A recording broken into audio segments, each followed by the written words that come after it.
Alors c'est une séance un peu de mémoire, souvenir.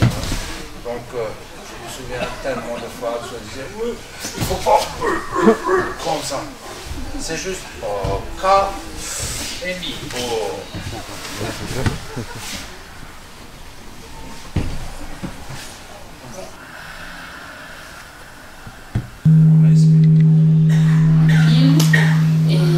Ce qui est quand même aussi, je pense, une des forces de l'œuvre d'Itsuo Tsuda, c'est que 30 ans après, elle continue, et elle continue à parler à des gens qui ne l'ont pas connue, qui sont nés juste après, ou qui n'ont simplement pas eu cette occasion. Il y avait toujours une porte ouverte. Je vais vous raconter une histoire. Je pratique toujours, mais à l'époque je pratiquais le karaté au niveau.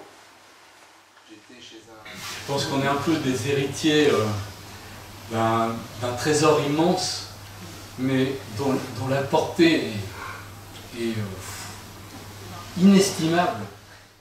Des années, à répéter comme un perroquet. Mais il y avait une sensation, même avec le Norito, aussi, il y avait une sensation quand j'écoutais son Norito.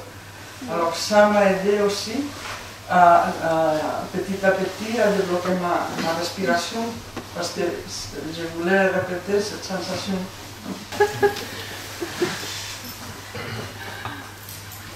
J'ai été le premier enfant du dojo. Je n'étais pas vraiment un enfant. Malheureusement, quand j'avais 11-12 ans, j'avais déjà la constitution d'un adolescent de 15-16 ans. L'idée géniale, je ne sais pas pourquoi, je faisais ça, mais il ouvrait toutes les fenêtres. Et on se calait. En méditation, c'est ça, sur le tatami glacé. C'était pas la tarte, quoi.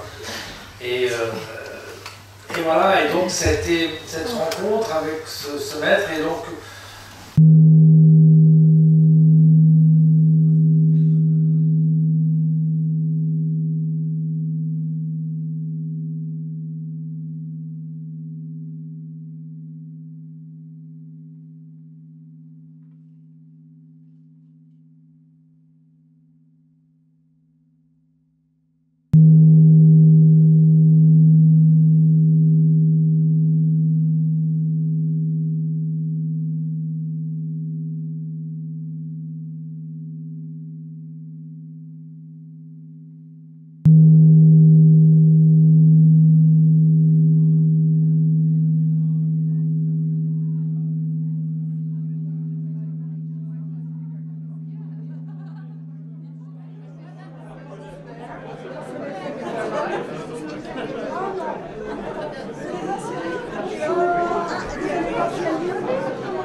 J'ai vraiment été submergé par toute l'émotion des 4 orateurs fabuleux et de toutes les discussions avec toutes les... Vous êtes venus les 2 jours en fait?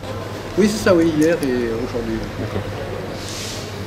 Oui, non, c'est fantastique parce que j'ai moi-même pratiqué l'aïkido il y a très longtemps, il y a plus de 50 ans. Ensuite, j'ai eu un accident, donc j'ai pas pu continuer. Et ça se passait pas loin d'ici, porte Champéret.